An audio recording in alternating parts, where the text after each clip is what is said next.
Hi, I'm John Green. Today we're going to be talking about Russia, specifically Peter the Great. His triumphs and defeats, his childhood to his death, the little boats he made to the bigger boats he made. Mr. Green, why do we have to learn this? Shut up, I'm teaching.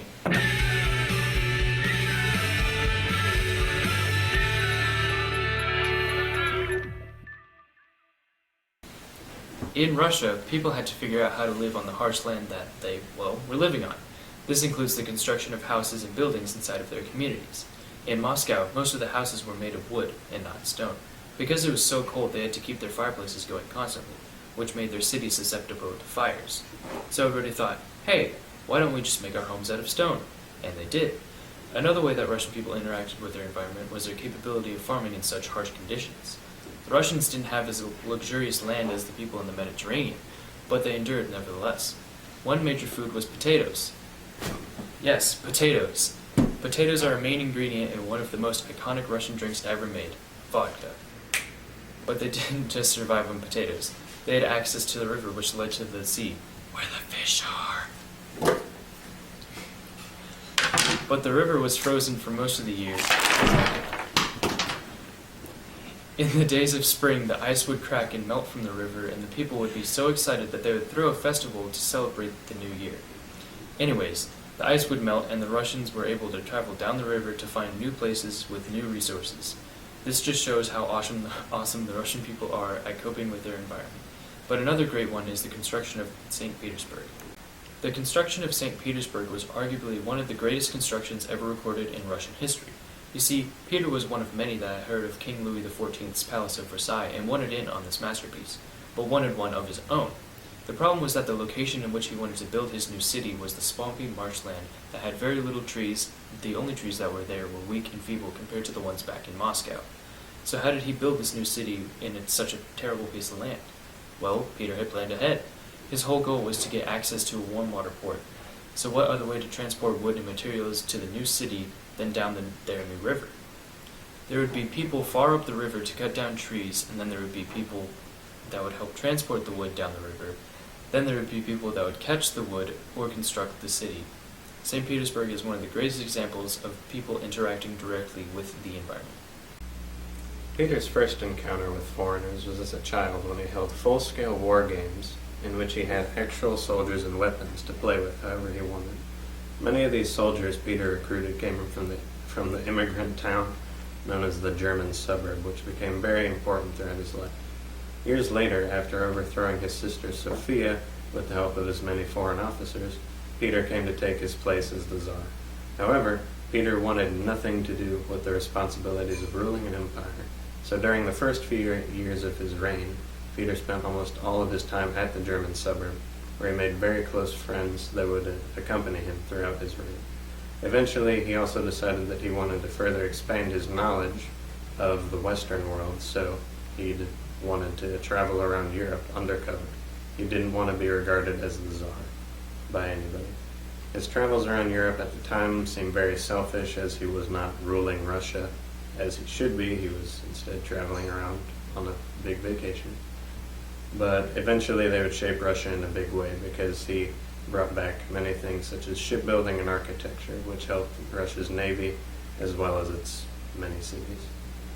Eventually Peter did have to come back to Moscow to act like a real Tsar, because Sweden's power was quickly growing around the Baltic Sea.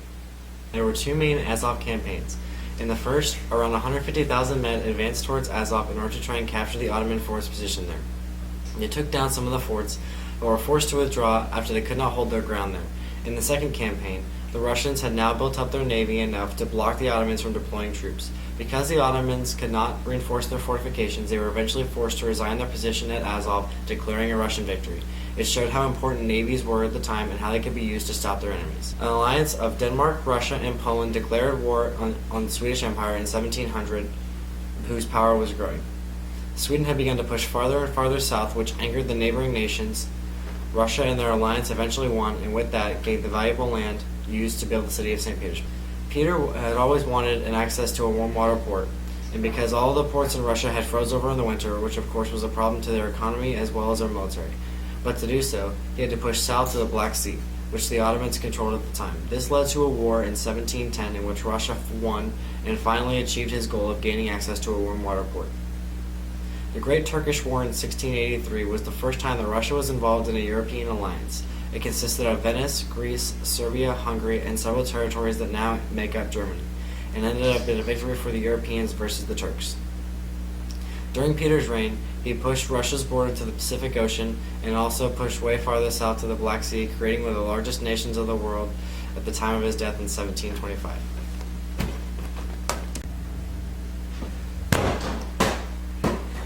Peter the Great went with the Grand Embassy in 1697 to Western Europe to examine international situations and to strengthen the Turkey anti-coalition.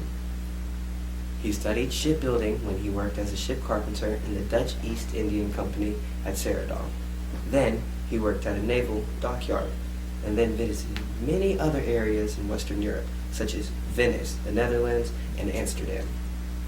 This helped Peter realize the resources that he needed to run his country and move forward to build his empire. The communication between Russia and Europe helped to purchase military materials and firearms. With this stronger military, he was able to defeat the Ottomans and move forward to gain more territory, to become a more well-known leader of his country. Looks like it's time for our open letter, and today, it's to Regent Sophia.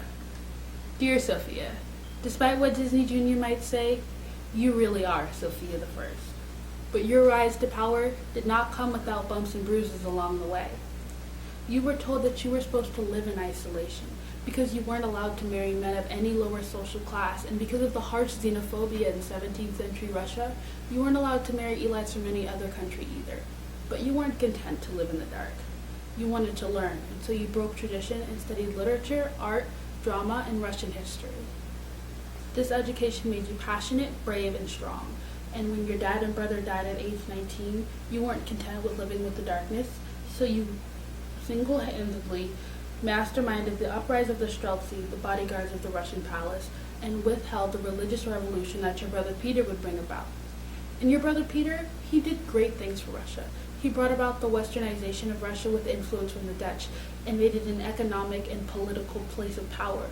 But you did even more. You knew that without women, Russia would lack the intelligence, grace, and beauty that it has today. And you proved that boyars are no better than girliers. And for that, we thank you. Just do these first. I mean, it doesn't have to be one take. Hi,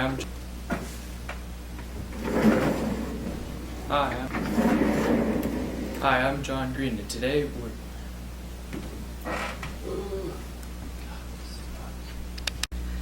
Peter the Great went with the Grand Embassy in 1630. God, Can you get the year? The problem was that the location in which he wanted to build this new city was a swampy marshland that had very little trees. They were just teeny tiny. They're Little just the trees. tiniest trees.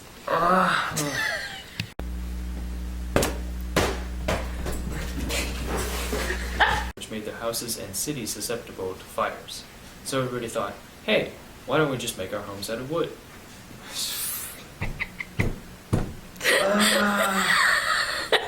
To the river which led to... I've lost it. he studied shipbuilding when he worked as a ship carpenter in the Dutch East Indian Company. Okay. You see, Peter was one of the... Bad Finn.